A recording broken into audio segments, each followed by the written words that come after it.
함께 나눌 말씀은 신명기 28장 말씀입니다. 그리고 잠언 4장 20절 말씀 함께 두 구절 함께 읽겠습니다.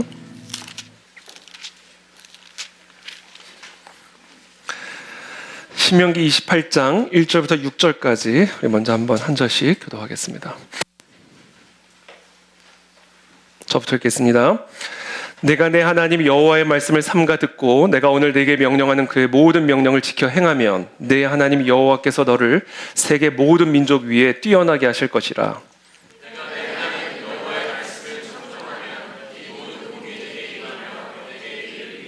성읍에서도 복을 받고 들에서도 복을 받을 것이며 내 몸의 자녀와 내 토지의 소산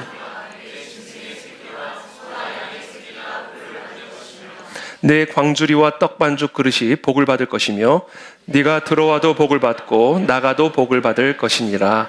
아멘. 우리 한 번 더 말씀 읽겠습니다. 잠언서 4장 20절부터 22절까지의 말씀입니다. 잠언 4장 20절부터 22절까지 우리 짧은 말씀이니까요. 우리 다 함께 한 목소리 읽겠습니다. 시작. 내 아들아 내 말에 주의하며 내가 말하는 것에 내 귀를 기울이라. 그것을 내 눈에서 떠나게 하지 말며 내 마음속에 지키라. 그것은 얻는 자에게 생명이 되며 그의 온 육체에 건강이 됨이니라. 아멘. 네, 오늘은 저희가 지난 몇 주간 계속해서 중점적으로 나누고 있는 청종복하라라는 주제를 가지고 오늘 하나님의 말씀 함께 나누겠습니다. 그런 의미에서 한번 우리 인사하고 시작하겠습니다. 청종 감사합니다. 이번에 여러분들 하세요. 제가 복 드릴 테니까 해주세요. 복. 네, 감사합니다. 청종복하라. 저도 복을 좀 받고 싶었습니다. 잠언 4장 20절부터 22절 말씀 제가 다시 한번 읽어드리겠습니다. 내 아들아 내 말에 주의하며 내가 말하는 것에 내 귀를 기울이라. 그것을 내 눈에서 떠나게 하지 말며 네 마음속에 지키라. 그것은 얻는 자에게 생명이 되며 그의 온 육체에 건강이 됨이니라. 여기서 이 육체의 건강으로 번역된 이 히브리어 단어는 이 마르페라는 단어입니다. 이 단어는 치유, 회복, 건강을 의미하는 단어입니다. 그래서 이 단어, 이 마르페라는 단어는요, 그래서 약으로도 번역이 될 수 있는 단어입니다. 특별히 이 단어는 질병의 치유뿐 아니라 예레미야서에 보면 하나님의 심판으로 인한 국가적인 재앙으로부터의 회복과 치유를 의미하는 단어로도 사용이 되었습니다. 이와 같은 성경의 용법에 비추어 보았을 때 이 마르페라는 단어는 육체적인 질병뿐 아니라 경제적인 가난, 국가적인 재난, 개인적인 상실, 개인의 죽음 등 이 인간의 원죄로 인한 하나님의 저주와 심판의 고통, 슬픔으로부터 우리를 치유하시는 약이라는 의미를 지니고 있습니다. 특별히 오늘 본문에서는 우리의 육체의 치유와 건강을 가져다주는 약을 의미하는 단어로 사용이 되고 있습니다. 여러분, 우리가 오늘 시간 어떤 질병을 갖고 있든지 모든 질병의 치유가 바로 이 하나님의 말씀을 통해서 치유가 되는 겁니다. 이건 제 얘기가 아니라 하나님의 말씀입니다.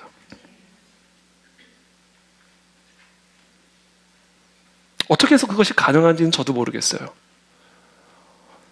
어떻게 이 하나님의 말씀이 나의 육신의 질병을, 육체의 질병을 치유하는지는 저도 잘 모르겠어요. 그러나 분명한 사실은 하나님이 그것을 약속하고 계신다는 사실입니다.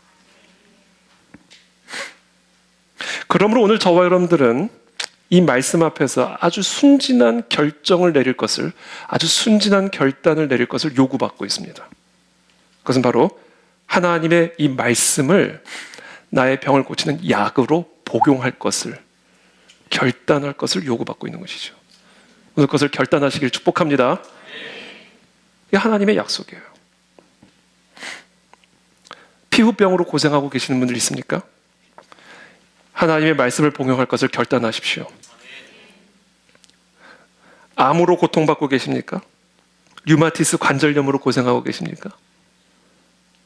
척추 협착증으로 고통받고 계십니까? 우울증, 조울증, 갱년기 증상, 치매, 알츠하이머, ADHD, 뇌전증, 자폐증, 불임, 그것이 무슨 병이든 하나님은 오늘 우리에게 약속하시는 거예요. 그 모든 병으로부터 우리를 치유하시는 약이 바로 이 하나님의 말씀이다라는 거예요, 여러분. 그래서 순진하게 이 결단을 하셔야 돼요. 그래서 나는 이 말씀을 복용하리라.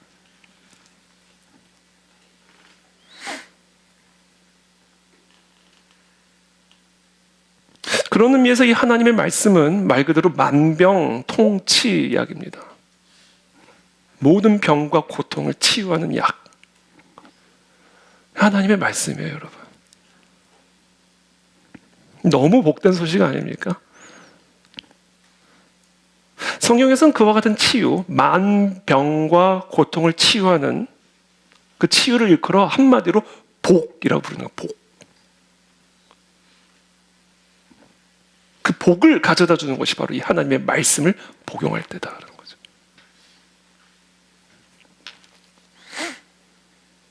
좀 전에 우리가 함께 읽은 신명기 28장 1절부터 6절의 말씀입니다. 네가 네 하나님 여호와의 말씀을 삼가 듣고 내가 오늘 네게 명령하는 그의 모든 명령을 지켜 행하면 네 하나님 여호와께서 너를 세계 모든 민족 위에 뛰어나게 하실 것이라. 네가 네 하나님 여호와의 말씀을 청종하면 이 모든 복이 네게 임하며 네게 이르리니 성읍에서도 복을 받고 들에서도 복을 받을 것이며 네 몸의 자녀와 네 토지의 소산과 네 짐승의 새끼와 소와 양의 새끼가 복을 받을 것이며 네 광주리와 떡반죽 그릇이 복을 받을 것이며 네가 들어와도 복을 받고 나가도 복을 받을 것이니라. 그 모든 것이 무엇으로 가능한가? 이 하나님의 말씀을 청종할 때 복이 임한다라는 거예요. 할렐루야죠, 할렐루야. 그러면 여러분, 저와 여러분들이 어떤 상황 가운데 있든지 이 하나님의 말씀만 복용하는 일에 힘을 쓰시기를 축복합니다. 그러면 복이 임하는 거죠. 어떤 질병으로 고통받고 있든지 아무 염려하지 마시고 말씀만 복용하십시오. 죽음도 기쁨으로 받아들일 수 있는 힘이 이 안에 있다라는 거예요. 이해하기가 어렵죠. 어떻게 죽음 앞에서도 기뻐할 수 있고 죽음 앞에서도 소망을 품을 수 있는가? 그것을 가능하게 만드는 약이 말씀이다라는 말씀.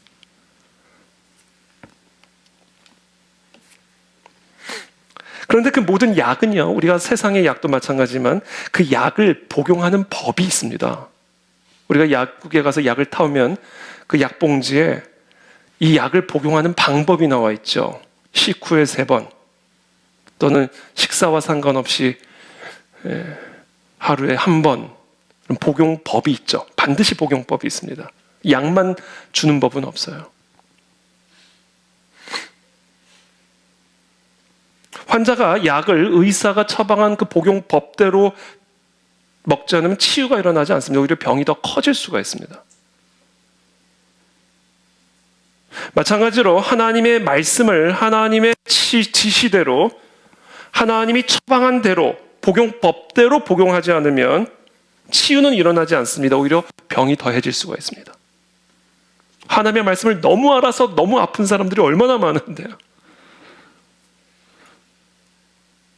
하나님의 말씀을 하나님이 지시한 방법대로 복용하지 않으면 이 말씀은 우리에게 더 큰 화를 가져다 줄 수가 있습니다. 그렇다면 이 하나님의 말씀이라고 하는 이 약은 우리가 어떻게 복용해야 되는가? 그 복용법을 오늘 잠언이 우리에게 가르쳐 주는 거예요.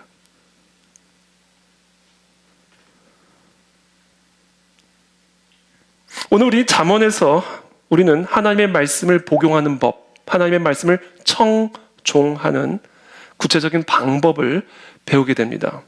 크게 4가지를 배우게 되는데요. 잠언 4장 20절 말씀, 우리 본문 말씀 다시 한번 바라보시죠.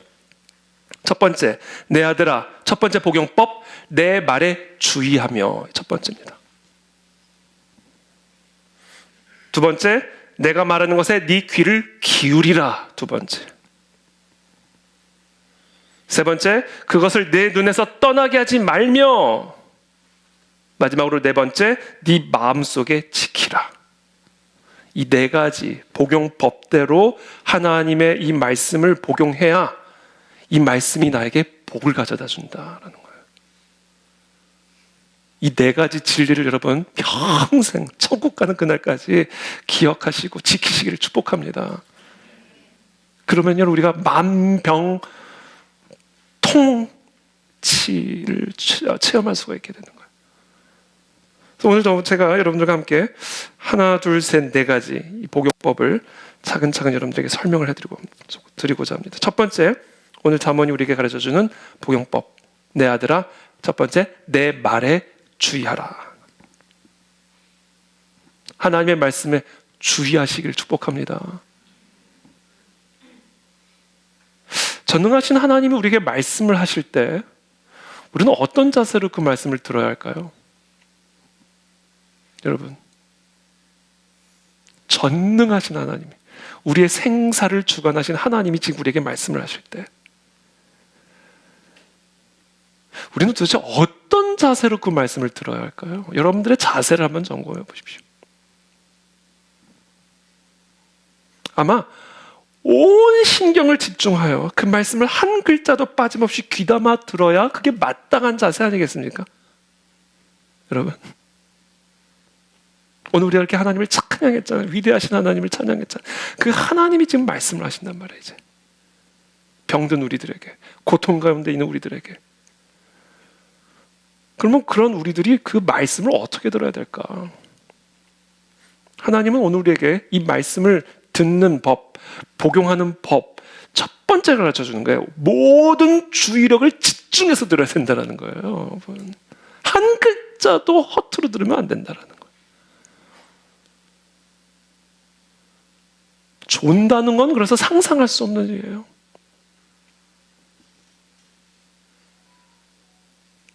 말씀이 선포되는 자리에 있다고 되는 게 아니에요. 모든 정신과 주의를 집중해서 들어야 되는 거예요. 그래서 그것을 방해하는 것은 마귀의 장난질입니다.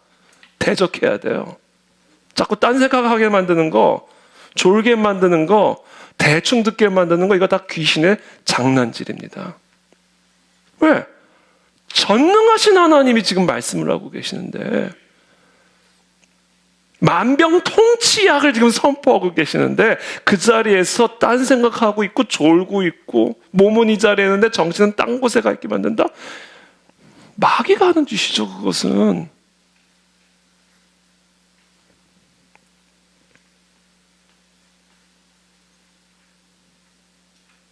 여러분, 우리가 일타 강사 있잖아요. 일타 강사. 가르치면 시험에 다 나오는 거예요. 그래서 그 사람 강의를 들으려고 얼마나 많은 학생들이 새벽부터 줄을 서고 얼마나 많은 돈을 지불하는지 몰라요. 이 일타 강사들은요, 뭐 돈을 얼마나 많이 버는지 몰라요. 그 수업을 대하는 태도를 보면요, 그냥 한 글자 한 글자, 그냥 농담도 적어, 농담도. 왜? 그래야 대학에 합격을 할 수 있습니다. 저도 변호사 시험 공부를 할 때 똑같은 얘기를 인터넷으로 들었거든요. 인터넷으로. 들은 걸 또 듣고 또 듣고 또 듣고 한 글자라도, 전치사까지 하나도 안 빠진 전치사까지. 그래야 붙으니까. 지금 우리의 모든 만병과 고통을 치유하시는 약을 주시는 그 하나님의 말씀을 듣는 우리의 태도가 어떻게 해야 될까? 일타 강사의 강의를 우리가 한 글자라도 놓치지 않는 학생처럼 여러분 그렇게 듣는 것이 마땅한 자세가 아니겠습니까?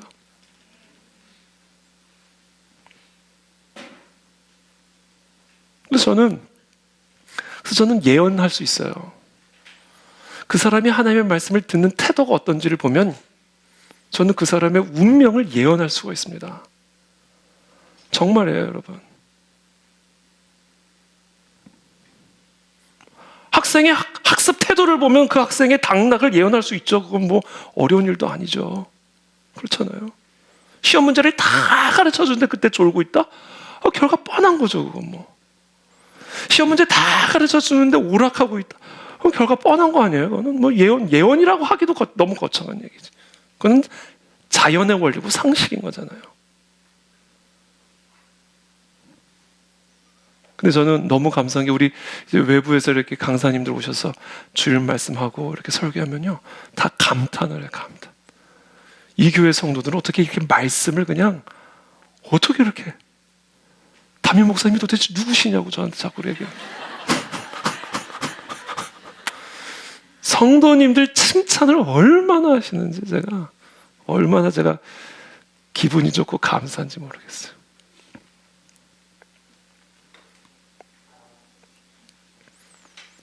성경은요, 처음부터 끝까지 하나님의 말씀을 듣는 것이 육체의 치유를 받을 수 있는 길이라고 말씀하십니다. 여기 아프신 분 계세요? 하나님의 말씀을 들으셔야 됩니다. 근데 그냥 듣는 게 아니라 주의해서 들어야 된다. 제가 한번 그런 얘기를 들은 적이 있어요. 이게 사실인지 아닌지 제가 모르겠어요. 저도 들은 얘기이기 때문에. 근데 아이가 버스를 타고 가는데, 처음 이제 혼자 버스를 타고 가는데 엄마가 63-1번을 꼭 타라고 그랬대요. 63-1. 지금은 버스가 뭐 그런 게 있는지 잘 모르겠는데 하여튼 63-1번을 꼭 타야 된다고. 근데 아무리 기다려도 63-1번이 안 오더래요. 근데 막 기다리고 있는데 마침 저기서 62번이 오더래요. 62번이. 엄마가 63-1이 63 빼기 1을 의미하는 것이구나. 그런 자에 딱 잘난 척하고 62번을 탔다는 거예요. 뭐 엉뚱한 데 가서 내린 거예요. 하나님의 말씀은요, 함부로 더하거나 빼면 안 되는 거예요. 63-1은 63-1이에요. 62번이 아니라고요. 종착지가 달라져 버린다고. 나는 지금 무엇을 듣고 있는가? 여러분, 이건 먼저 점검하셔야 됩니다. 지금 내 귀를 사로잡고 있는 건 뭐냐? 나는 지금 무엇을 듣고 있는 일에 힘을 쓰는가? 그리고 그것을 내가 어떻게 듣고 있는가? 여기에 여러분들의 질병의 치유가 결정되는 겁니다. 이르시되 너희가 너희 하나님 나 여호와의 말을 들어 순종하고 내가 보기에 의를 행하며 내 계명에 귀를 기울이며 내 모든 규례를 지키면 내가 애굽 사람에게 내린 모든 질병 중 하나도 너희에게 내리지 아니하리니 나는 너희를 치료하는 여호와임이라. 치료하시는 하나님이 우리에게 말씀하신 거야. 내 말에 귀를 기울이라. 그럼 병이 들지 않을 것이고 병이 들어도 낫게 될 것이다. 나는 치료하는 하나님이라. 하나님의 말씀을 들을 때 여러분들의 질병이 떠나갈 줄을 믿습니다. 근데 여러분, 여기서 한 가지 제가 좀 짚고 넘어가고 싶은 부분은, 하나님의 말씀을 경청하는 것이 왜 우리에게 치유를 가져다 주는가? 하나님의 말씀을 경청할 때 우리 안에서 믿음이 나오기 때문에 그래요. 여러분, 치유는요 오직 믿음으로만 가능한 일입니다. 하나님의 기적은, 하나님의 역사는, 하나님의 복은 오직 믿음으로만 얻을 수 있는 거예요. 근데 그 믿음이 어떻게 나오냐면 하나님의 말씀을 들을 때 믿음이 나온다라는 거예요. 마가복음 5장 34절입니다. 예수께서 이르시되 딸아 네 믿음이 너를 구원하였으니 평안히 가라. 네 병에서 놓여 건강할지어다. 치유를 가능하게 하는 건 오직 믿음입니다. 그렇다면 이 믿음을 어떻게 가질 수 있는가? 우리가 진짜 믿음을 어떻게 갖는가? 로마서 10장 17절의 말씀이에요. 그러므로 믿음은 들음에서 나며 들음은 그리스도의 말씀으로 말미암았느니라. 믿음은요, 여러분, 반드시 기억하세요. 나는 거예요. 믿음은 그냥 나는 거예요. 이렇게 싹이 나듯 꽃이 나듯 믿음은 내 안에서 이렇게 나는 거예요. 내가 쟁취하는 게 아니라고요. 내가 막 만들어낼 수 있는 게 아니라고요. 믿음은 나는 거라고요. 그럼 이 믿음이 어떻게 나온다? 그리스도의 말씀을 들으면서 믿음이 그냥 나오는 거라고요. 이게 여러분, 우리가 겨자씨만한 믿음을 가질 수 있는 원리입니다. 겨자씨만한 믿음이라는 것은 큰 믿음을 요구하는 게 아니에요. 이 겨자씨만한 믿음을 통해서 예수님이 강조하자는 것은 그 믿음의 크기, 큰 믿음, 큰 일을 행할 수 있는 그런 큰 믿음을 의미하는 게 아니에요. 겨자씨만한 믿음이 의미하는 바는 진짜 믿음이면 사이즈는 상관이 없더라는 거예요. 그 믿음이 진짜면 크고 작은 믿음은 아무런 상관이 없다라는 거예요. 이 산이 들려져서 저 바다로 던져지라, 그 큰 믿음이죠. 근데 그 큰 믿음 요구하지 않는다는 거예요. 그런 큰 일을 위해서. 겨자씨만한 눈에 보이지 않는 믿음이라 할지라도 진짜면 된다라는 거예요. 진짜. 근데 그 진짜가 어떻게 나오는가? 오직 한 가지 방법으로. 그리스도의 말씀을 들음으로만 믿음은 그냥 나온다라는 거예요. 그래서 우리는 그리스도의 말씀을 들어야 되는 거예요. 온 주의력과 집중력을 다하여. 왜? 거기서 믿음이 나오기 때문이에요. 그리고 그 믿음이 나오기만 하면 치유는 일어나는 것이고 기적은 일어나는 것이고, 이게 영적인 원리입니다. 다시 한번 말씀드립니다. 믿음은 나는 거예요. 봄이 되면 꽃이 피고, 그렇죠? 그와 같이 그냥 믿음은 나는 거예요. 내 안에서. 어떻게 난다? 우리가 그리스도의 말씀을 온 주의력을 집중해 들으면 믿음은 나온다.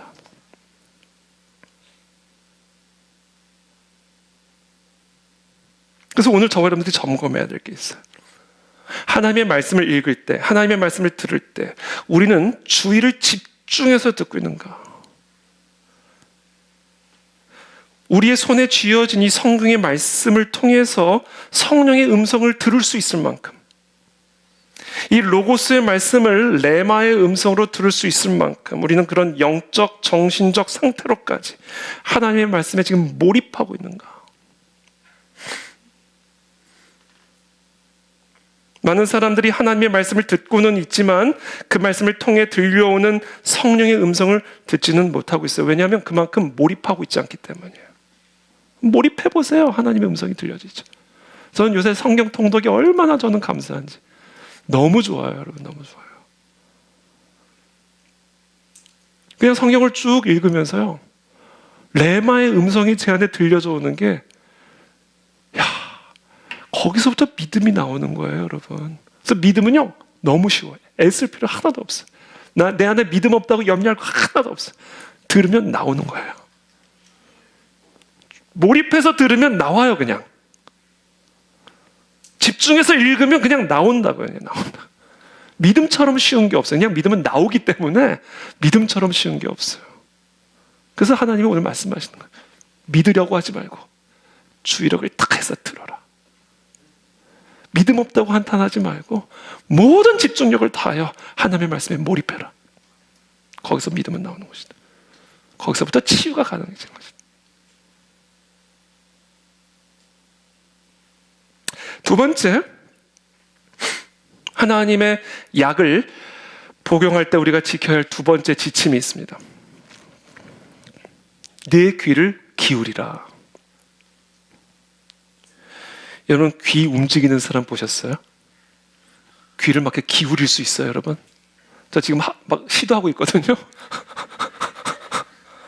귀가 막 기울여져요, 막. 인체 구조상 인간은 인간의 귀를 기울일 수가 없습니다. 움직이지를 못해요, 귀는. 하나님이 그렇게 창조하셨어요. 그렇다면 네 귀를 기울이라? 그렇게 기울이라? 이게 어떻게 가능해요? 불가능하다고요. 그래서 인간이 귀를 기울이려면요, 하나의 방법밖에 없어요. 고개를 숙여야 돼, 이렇게. 온 몸이 같이 내려와야 돼요. 온 몸이 같이 기울여져야 돼요. 그래야 귀를 기울일 수가 있다고요. 그래서 귀를 기울이려면 온 몸이 같이 따라가야 된다. 몸을 빳빳하게 곤두세운 상태에서 귀를 기울일 수 있는 방법은 없습니다. 그러므로 귀를 기울이라는 말은 무슨 얘기예요? 고개 숙이라는 거예요. 허리 굽히라는 겁니다. 빳빳한 고개를 내리라는 거예요. 그래야 귀를 기울일 수 있다라고. 겸손이죠, 겸손. 하나님의 말씀에 몰입을 해서 그 말씀을 들음으로 말미암아 내 안에서 믿음이 나오려면요, 여러분들의 빳빳한 허리를 굽히셔야 됩니다. 빳빳한 목을 굽히셔야 돼요. 그게 되지 않으면 믿음은 나오지 않습니다.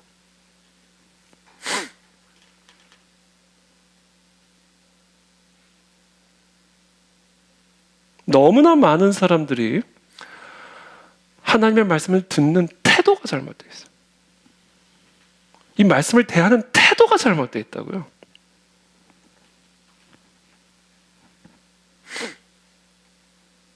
우리가 버려야 할, 하나님의 말씀을 대할 때 우리가 버려야 할 가장 중요한 태도, 말대꾸하는 법.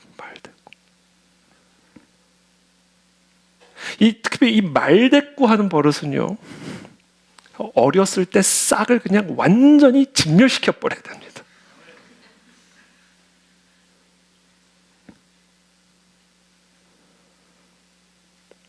집에서는 부모님에게 말대꾸하고, 가장 편한 부모님 앞에서 말대꾸하는 아이들은요, 학교 오면 선생님들한테 말대꾸를 합니다. 학교 와서 선생님한테 말대꾸하는 아이들은요, 교회 가면 목사님한테 말대꾸를 합니다.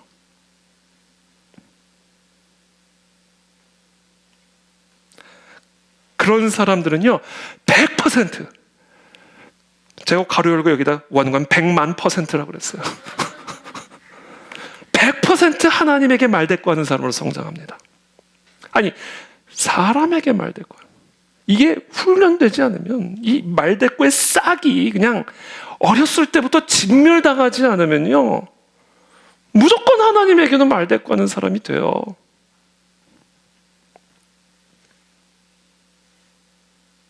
하나님에게 말대꾸하는 사람들은요, 내 앞에 생명과 사망이 놓여져 있을 때, 축복과 저주가 놓여져 있을 때, 하나님에게 말대꾸하는 사람은요, 100% 사망 선택하고 100% 저주 선택합니다.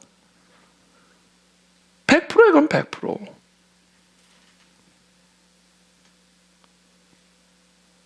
그래서 제가 아까 한 사람의 운명을 예언할 수 있다고 말씀드리니까 이건 과장이 아니에요. 무엇을 보고 예언할 수 있는지 아세요? 말대꾸하는 거 보면 전 예언할 수 있어요. 말대꾸하는 거. MZ세대 특징 제가 몇 주 전에 말씀드렸죠? 그걸요? 제가요? 왜요? 이 성경의 대표적인 MZ세대가 나와요.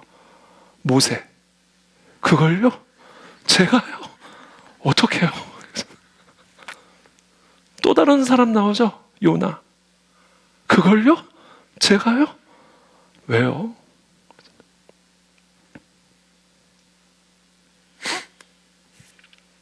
여기 우리의 운명이 달린 겁니다, 여러분. 그러고 보면 가정교육이란 게, 신앙교육이란 게 특별한 게 아니에요. 말대꾸하지 않은 아이를 훈련시키는 거예요. 이게 가정교육이고 이게 신앙교육입니다, 여러분.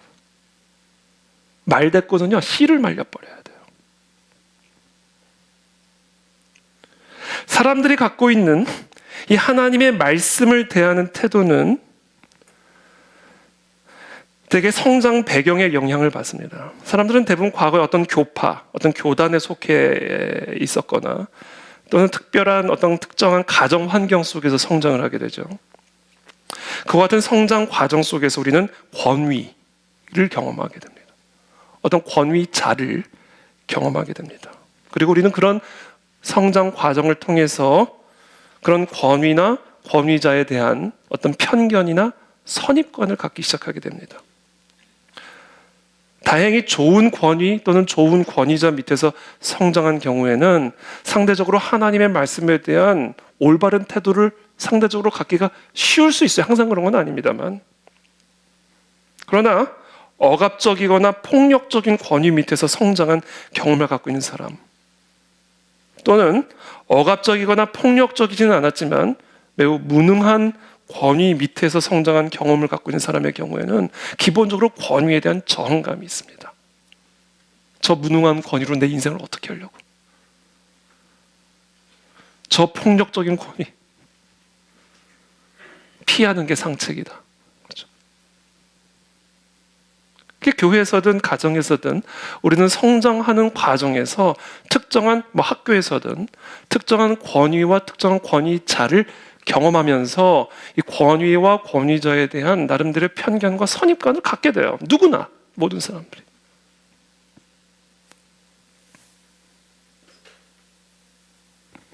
그런 경험들이 우리로 하여금 말대꾸를 만들어내는 말대꾸.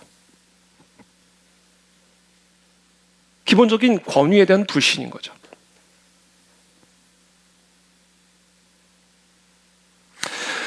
예를 들면 어떤 사람들은 아주 매우 율법적인 교회 권위나 또 율법적인 부모님의 권위 밑에서 성장한 경우들이 있습니다. 물론 반대 경우들도 있죠. 그러나 그런 율법적인 권위 밑에서 성장한 사람들의 경우는 하나님을 사랑의 하나님으로 바라보는 게 너무 어려워요. 그래서 하나님을 사랑으로 말씀하시는 말씀은요, 이게 주의를 집중해서 이게 받아들이기가 어려워요. 그냥 이렇게 쉽게 넘어가게 됩니다, 이게. 말씀이 그게 잘 안 보여요. 분명히 말씀을 하시는데 그 말씀은 그냥 지나치게 돼요. 그리고 심판하는 하나님, 징계하는 하나님만 마음에 그냥 눈에 딱딱 들어옵니다.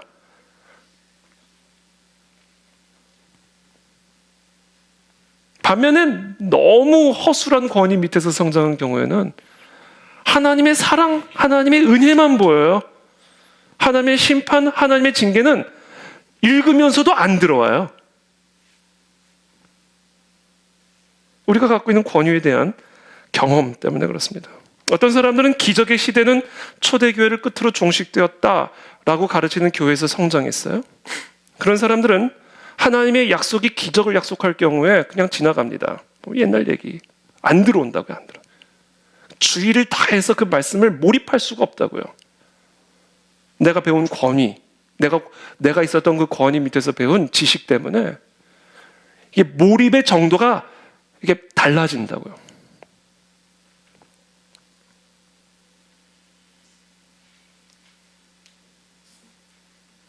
저도 그런 경험들을 가끔씩 할 때가 있어요.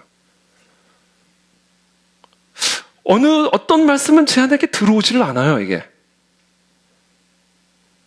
근데 어떤 말씀은 상대적으로 내 안에 더 쉽게 들어와요.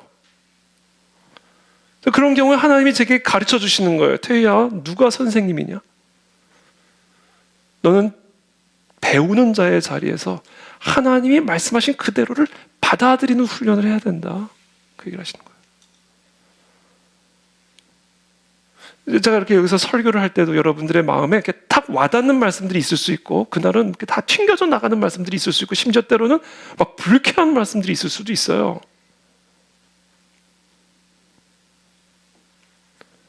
근데 그 모든 것들이 우리가 갖고 있는 나름대로의 경험, 성장 배경에 따라 이게 나한테 꽂히는 말씀과 튕겨져 나가는 말씀들을 내가 다그를 하는, 이게 우리로 하여금 하나님의 말씀에 온전히 몰입하지 못하게 만드는 장벽이다라는 장벽. 그래서 여러분들이 앞으로 하나님의 말씀을 읽고 듣고 또 설교를 들을 때 여러분들의 마음에 딱 와닿는 말씀들은 그대로 다 받아들이지만 특별히 튕겨져 나가는 말씀을 다시 붙잡으셔야 돼요. 튕겨져 나가려고 할 때 튕겨져 나가지 못하도록 딱 붙잡아야 된다고요. 거기서 여러분들의 새로운 삶의 지평이 열리게 되는 거예요. 새로운 영성의 성장의 지평이 열려지기 시작하는 거예요. 내 마음에 들어오는 말씀만 받고 내 마음에 튕겨져 나가는 말씀 다 튕겨져 나가면요, 정체, 하나님을 체험할 수가 없습니다.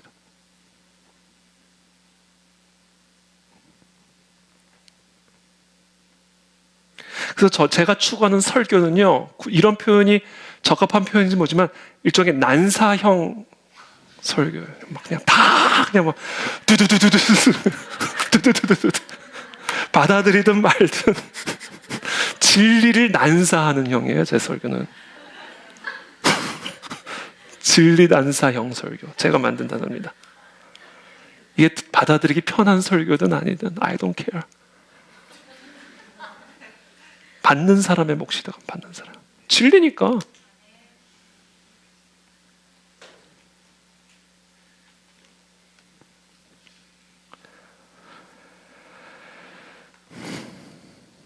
하나님을 가르치려 하지 말고 하나님이 여러분들을 가르치게 해드리십시오.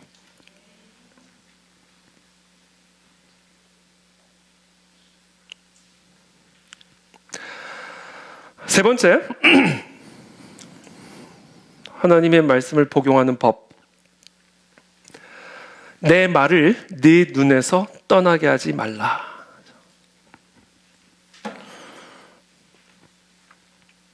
이 가르침의 본질은 초점이죠. 초점. 네 눈에서 떠나게 하지 말라. 네 눈에서 떠나지 말라. 초점을 초점. 여러분, 하나님이 창조하신 인간, 하나님이 창조하신 인간의 신체 중에서 귀는요, 귀 기울일 수가 없어서 몸을 기울여야 됩니다. 그렇죠? 내가 낮아져야 돼요. 내 편견, 내 선입관을 내려놔야 됩니다. 그게 내 귀를 기울이는 방법이에요. 이 눈의 특징이 있어요. 귀의 특징은 그런 거고, 눈의 특징이 있습니다. 눈은요, 이 두 눈이 함께 하나의 초점을 맞춰야 그 형상이 정확하게 보일 수가 있게 됩니다. 한꺼번에 이쪽 눈은 이쪽을 보고 이쪽 눈은 이쪽을 보면 얼마나 좋아요. 네? 얼마나 좋아요. 근데 하나님은 그렇게 한 번에 이 두 눈이 하나만 보게 만드셨어요. 그래야만 내가 보고 있는 그 형상의 이미지가 정확하고 선명하게 보일 수가 있게 만드셨단 말이에요. 이게 초점이라는 초점. 그래서 이 사람의 눈에 초점이 맞지 않으면요, 모든 물체들이 흐릿하게 보입니다. 그 형상이 제대로 보이질 않아요. 이 많은 사람들이 이 영적인 영역에서 문제를 갖고 있는 이유, 이 영적인 시력에 이 초점을 맞추는 법을 잘 모르기 때문에 이 영안이 흐려지는 것입니다. 우리 누가복음 11장 34절의 말씀 우리 다 함께 한번 읽어보겠습니다. 시작.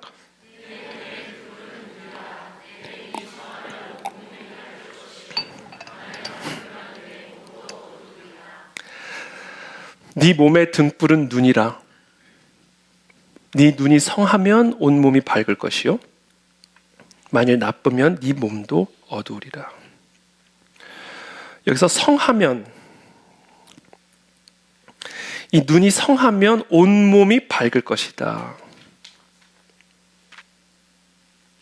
우리의 눈에 이 초점이 정확하게 맞추어질 때 우리의 몸에 빛이 들어와서 우리를 치유하게 될 것이다 라는 거예요. 치유의 광선이라고 그러죠. 소망의 광선, 능력의 광선이 우리에게 비춰지는 건 언제? 우리 두 눈의 초점이 정확하게 맞춰질 때. 말라기 4장 2절 말씀 또 함께 읽겠습니다. 시작.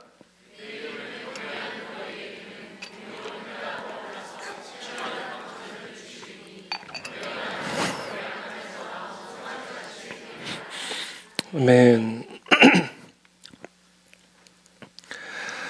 자, 지금 이 치료하는 광선,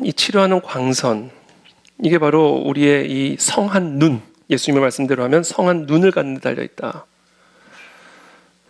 예수님의 말씀에 이 내 눈이 성하면, 성한 눈, 이거는요, 헬라어로는 어떤 의미를 지니고 있냐면 단순한, 순수한 눈. 단순한 눈이에요. 저는 이 순수한 눈보다 저는 단순한 눈이 더 좋아요. 단순한, simple. 그게 성한 눈이에요. 그리고 그렇게 성한 눈이 돼야 치료의 광선이 내 안에 비춰질 수 있다는 거예요. 심플한 눈을 가지고 있어야 된다는 거예요. 사람이 심플해져야 된다는 거예요. 생각이 심플해져야 돼요. 사람의 생각이 너무 복잡해지면, 말씀이 딱 떨어지면 그게 이 복잡한 회로에 다 걸려가지고 마음에 들어오질 못해요. 사람이 심플해야 돼요.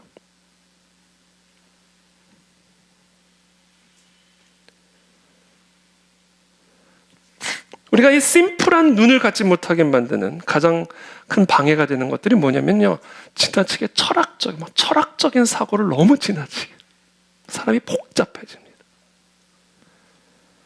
너무 지적이에요. 너무 논리적이고.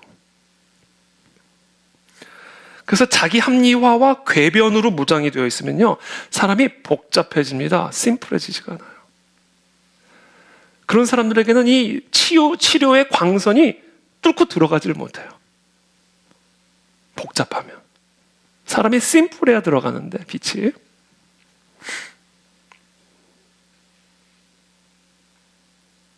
이렇게 지나치게 철학적이고 지나치게 지적이고 지나치게 자기 합리화와 궤변으로 무장되어 있는 그 상태를 성경적인 용어로 뭐라고 표현하는지 아세요? 개똥 철학. 그래서 사도 바울은 조금 더 고상하게 배설물이라고 표현한 거예요. 똥이다, 똥.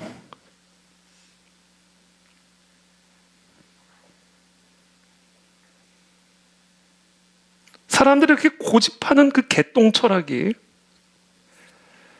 우리의 순수한 눈을 복잡하게 만드는, 우리의 단순한 생각을 궤변으로 무장시켜버리는, 개똥 철학은 떠나갈지어다. 이건 떠나가야 되는 겁니다. 그것 때문에 치료의 광선이 들어가지를 못해요. 그 개똥 철학 때문에. 그래서 말씀을 전해주면요, 그냥 철학적이고 지적이고 논리적인 반응인들이 나오는 거죠. 다 튕겨내는 거예요, 빛을.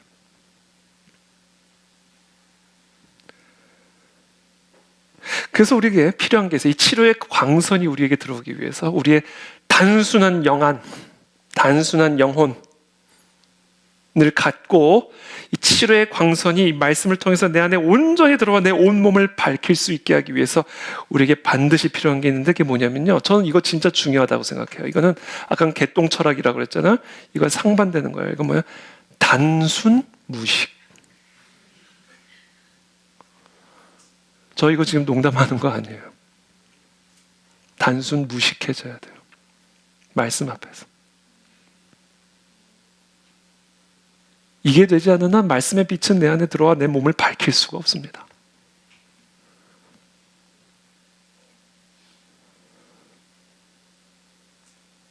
우리는 성경을 대할 때 단순 무식해질 필요가 있습니다. 우리의 학식이 너무 깊지 않고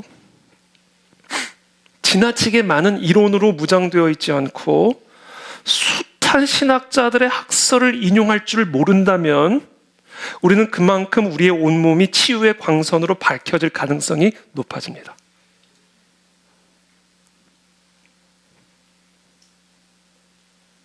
이건 제 얘기가 아니에요. 저는 제 얘기 아니에요. 다 성경 얘기예요. 하나님의 어리석음이 사람보다 지혜롭고 하나님의 약하심이 사람보다 강하니라.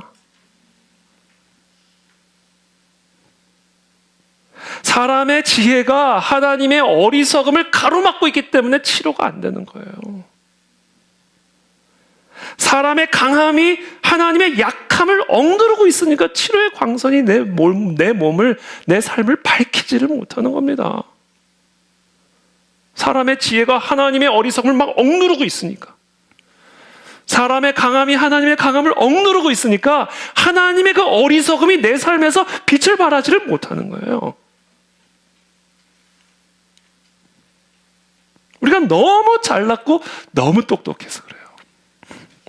내가 아는 게 너무 많고 내가 경험한 게 너무 많고,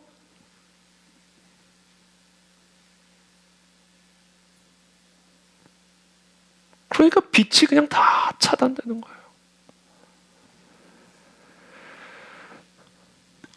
저도 청년 시절에 순 모임에 들어가서 순 활동을 해보면요, 하나님의 말씀을 그냥 죄송해요, 개똥 철학으로 난도질을 하는 청년, 제가 너무 짜증이 났어, 그 말 들을 때만. 하나님의 말씀을요, 조금 심한 표현일지 모르지만 용서하고 들으십시오. 그냥 이게 적나라하게 그냥 제가 그 당시 느꼈던 느낌이에요. 하나님의 말씀을요, 개똥으로 그냥 똥칠을 해놓는 느낌이에요. 자기 개똥 철학으로.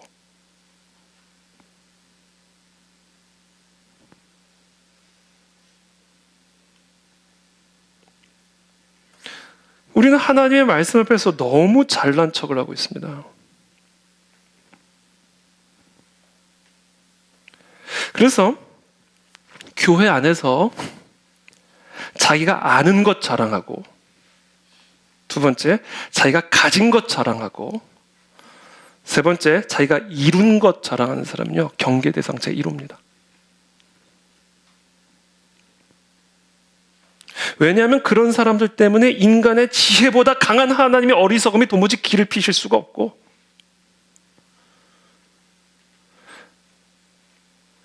그런 사람들 때문에 인간의 힘보다 강하신 하나님의 약하심이 도무지 높임을 받으실 수가 없어요.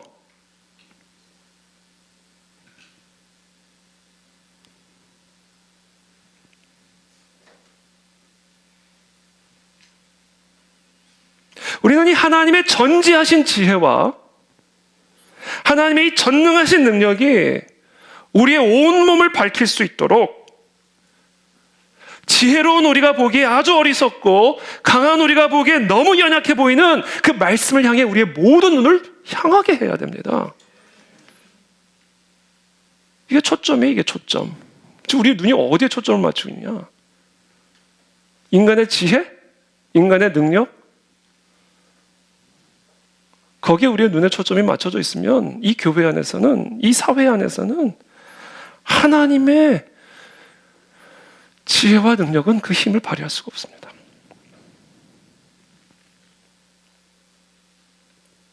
고린도전서 3장 18절의 말씀입니다. 아무도 자신을 속이지 말라. 너희 중에 누구든지 이 세상에서 지혜 있는 줄로 생각하거든 어리석은 자가 되라. 이게 무슨 얘기예요? 단순 무식해져라는 거예요. 하나님의 말씀 앞에서 그냥 어리석게 느껴질 만큼 단순 무식한 자가 되라. 그리하여야 지혜로운 자가 되리라.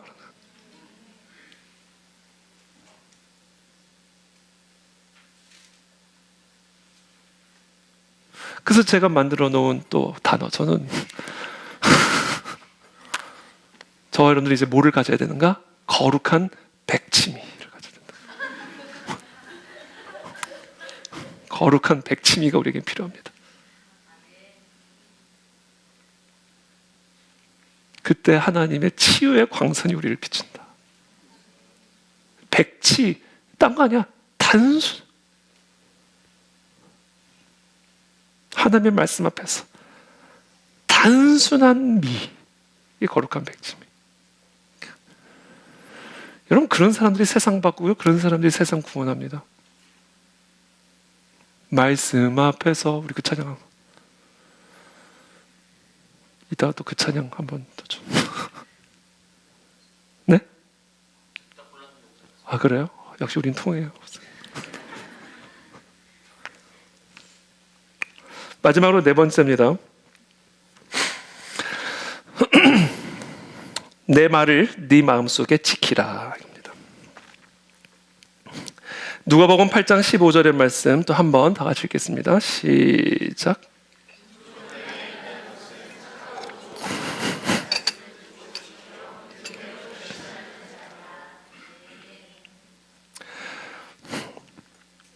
이 좋은 땅이라는 건 이제 마음입니다. 마음.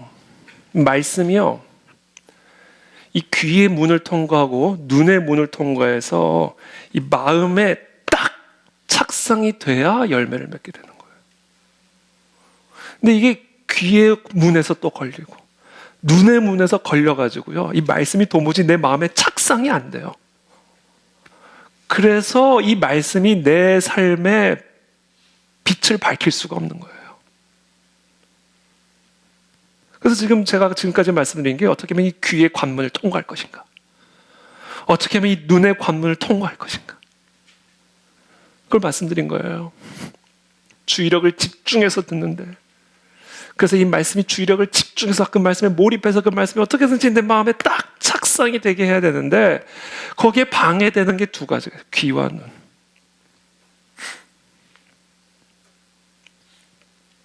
내 안에 선입견이 있고 편견이 있으면 귀가 닫히고, 내가 너무 똑똑하면 보암직스럽고 선과 악을 내가 판단하고, 그 눈이 그냥 가려져 있으면 거기서 말씀도 튕겨져 나가고. 그래서 지금 제가 말씀드린 거예요. 귀의 관문을 통과하는 법, 눈의 관문을 통과하는 법. 그렇게 돼서 어떻게 되냐?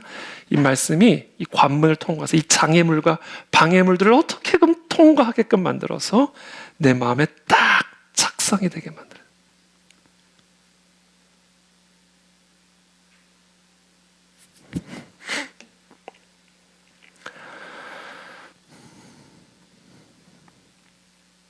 그래서 바로 이어서 잠언 4장 23절에 다음과 같은 말씀이 이어지는 겁니다.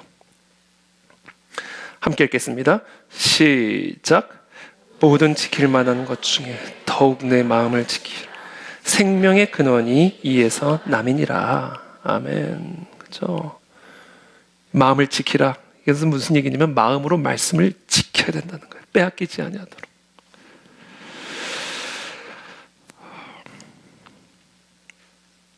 이 마음에 들어온 말씀이, 그러니까 말씀이 이 마음에 착상이 되지 못하도록 끝까지 방해하는 것들이 있습니다. 우리가 이거를 제거를 해야 돼요.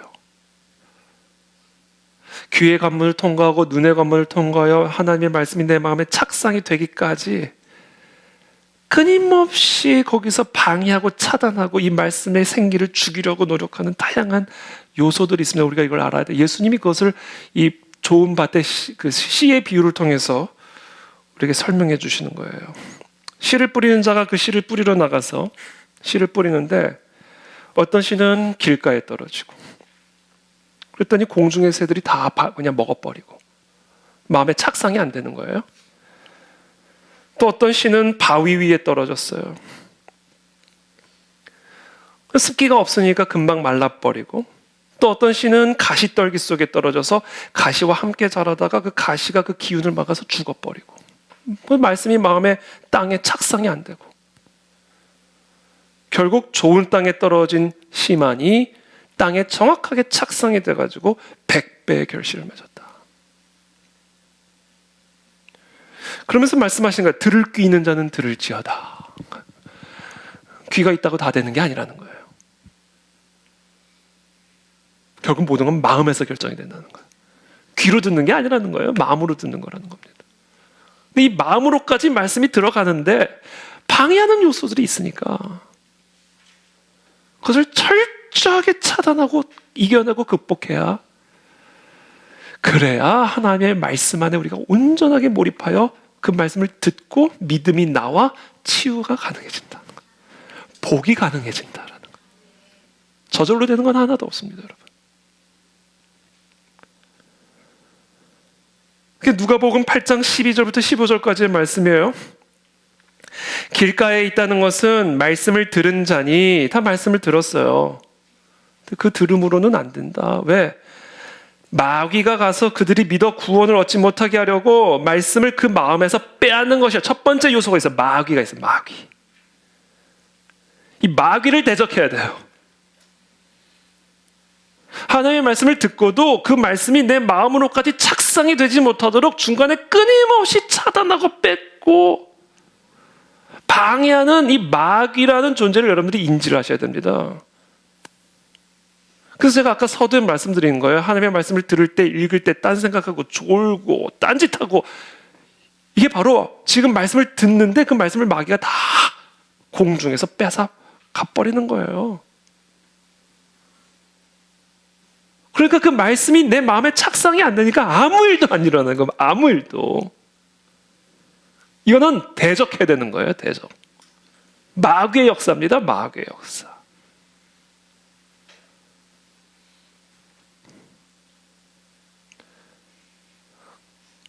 그래서 여러분 예배 때 자꾸 딴 생각이 나오고 집중이 안 되고 몰입이 안 된다? 만약에 이게 설교자 문제면 그건 제가 알아서 해결을 할게요. 어떻게 쓰든지. 근데 그게 아니라면 여러분 마귀를 대적하셔야 되는 거예요. 마귀의 짓입니다. 너무 존다? 너무 피곤하면 졸 수 있어요. 근데 이게 매번 너무 피곤하다? 그래서 여러분 특히 주일 전에는 여러분들의 일과들을 좀 조절할 필요가 있습니다. 우리는 육을 입고 있는 존재이기 때문에 우리의 영적 상태가 육의 상태에 지배를 받아요. 그러니까 마귀가 틈타기 쉬운 컨디션을 가지고 예배 오면 안 된다. 피곤하면 졸립죠. 그렇기 때문에 마귀는 피곤한 몸을 너무 좋아한다. 그래서 주일 준비는 토요일부터 시작하셔야 된다는 거예요.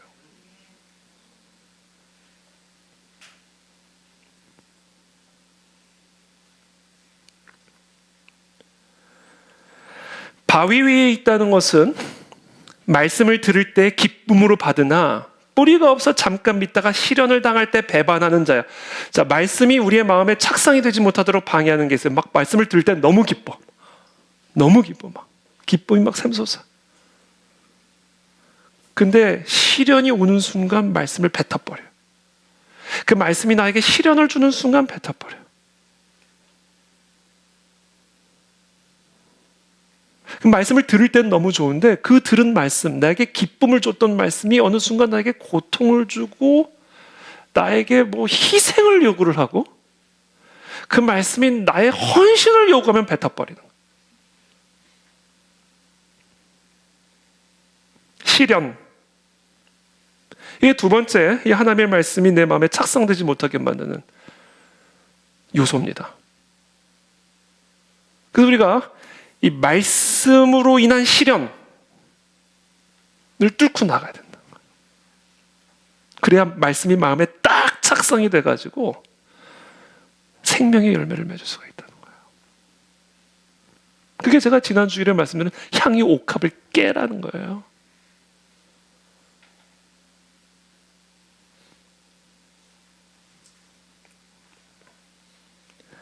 희생과 헌신입니다. 그래서 간디를 인용하는 건 조금 그렇습니다만, 간디가 어떤 얘기를 했냐면, 희생 없는 종교는 나라가 망하는 징조다. 나라가 망하는 징조 몇 가지를 얘기를 하면서요. 그 중에 하나가 희생 없는 종교예요.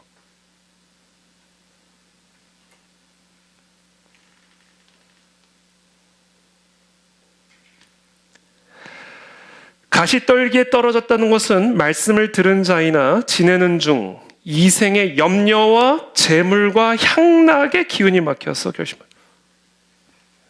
세 번째 요소입니다. 염려와 재물, 향락. 사실 이게 하나로 몇 가지가 돼 있는 것처럼 보이지만 이게 사실은 하나예요, 하나. 예수님이 그래서 이거를 한 묶음으로 설명을 하시는 거예요. 염려, 재물, 향락은요 하나예요. 재물이 향락을 주니까 없어질까 염려하는 겁니다.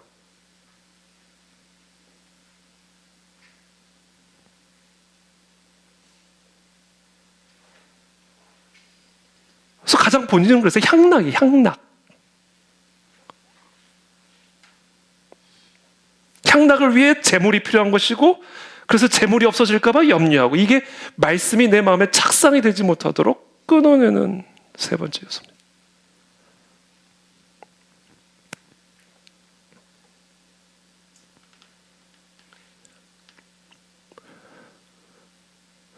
그러면서 마지막으로 말씀하시는 게 좋은 땅에 있다는 것은 착하고 좋은 마음으로 말씀을 듣고 지키어 인내로 결실하는 자니라.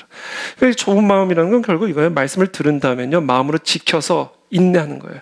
마귀가 오면 마귀 쫓아내고 시련이 와도 말씀 붙들고 염려, 재물, 향락의 기운이 막히지 아니하도록 항상 깨어있고 그렇게 말씀을 들은 말씀을 지켜서 인내로 착상이 되도록 애를 쓸 때, 투쟁할 때 그 삶을 통해서 말씀이 내 삶에 100배의 결실을 맺게 된다. 우리의 온몸을 밝히는 말씀의 치유는 바로 이런 과정을 통해서 내 안에서 일어나게 되는 거예요. 저절로 되는 거 하나도 없다.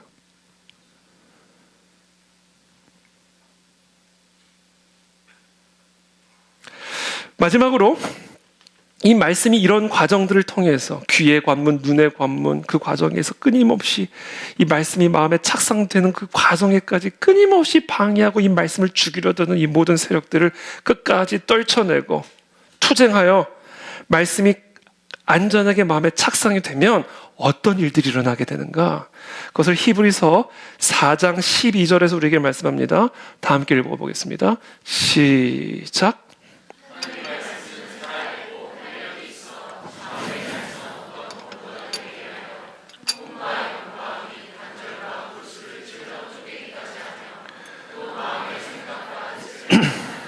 네. 이 구절을 한마디로 요약할 수 있는 단어. 제가 여기서 그냥 딱 한 단어로만 끄집어내라고 한다면 저는 이 단어 꼽습니다. 꿰뚫는다. 꿰뚫는다. 말씀이 이게 꿰뚫어버린다. 그 어떤 것도 침투할 수 없는 곳을 하나님의 말씀은 뚫고 들어간다라는 거예요, 여러분. 이야, 이게 하나님의 말씀의 능력입니다. 이 말씀이 마음에 착상이 되는 순간 이 말씀은요, 그 어떤 섬세한 의료기구도, 그 어떤 대단한 약도 뚫고 들어갈 수 없는 곳을 뚫고 들어가 버린다는 거예요.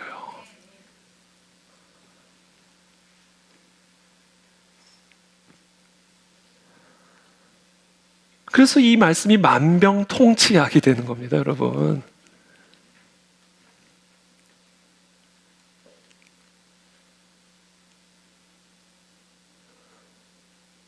의료기기로는 치료가 어려울지 모르지만 하나님의 말씀은 인간의 약과 의료기구의 손길이 닿지 않는 그곳까지도 손길이 미친다. 이게 성경의 말씀입니다. 이 세상의 그 어떤 정신과 의사나 심리치료사도 치료할 수 없는 내 혼에, 그 깊은 곳에 내재되어 있는 병이랄지라도, 상처랄지라도 하나님의 말씀이 내 마음에 착상이 되는 순간 그 모든 것을 꿰뚫고 들어가가지고 고쳐주신다는 거예요.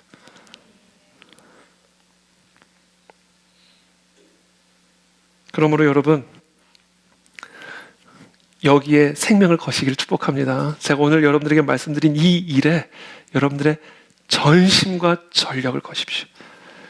그럼 모든 병들은 치유받게 될 것이고 모든 질병들은 떠나가게 될 것입니다.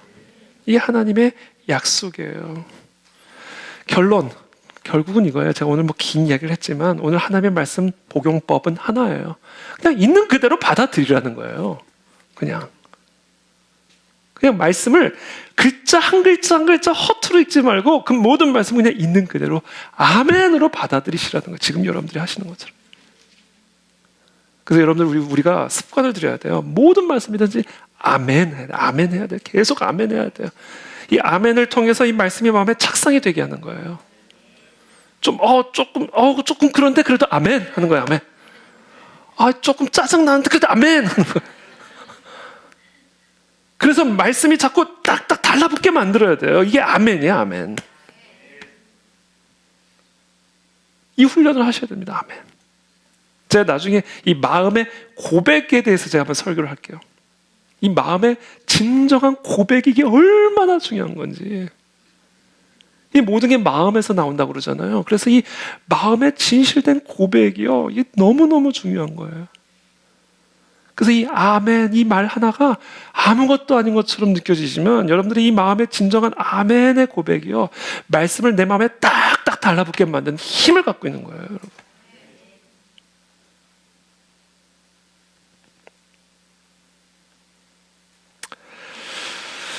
말씀을 맺겠습니다. 청종, 그렇죠? 청종이 돼야 복이 임합니다. 이 청종, 제가 지난 몇 주간 계속 말씀드렸고 이번 주는 우리 이용규 선교사님 모시고 제가 다음 주에 또 이어서 또 말씀을 나눌 텐데, 청종의 4가지 키워드: 주의하여, 집중하여 하나님의 말씀에 몰입해야 되는 거다. 몰입의 모입, 주의. 그렇죠? 첫 번째 복용법입니다. 주의력, 집중력, 몰입해야 돼. 두 번째, 귀를 기울여야 돼. 겸손.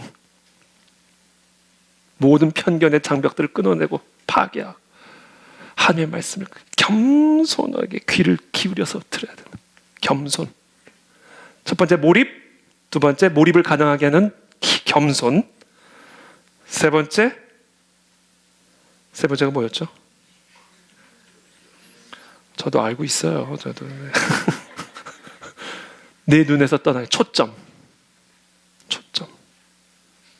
초점을 위해서 우리가 중요한 거, 영안을 하나님의 말씀에 집중시키기 위해서 하는 건 보암직스러운 거 갖다 버려야 돼. 내 지혜, 내 기준, 내 지식, 내 철학, 그것을 배설물처럼 여겨. 하나님의 말씀을 자꾸 똥칠하면 안 된다. 개똥철학으로.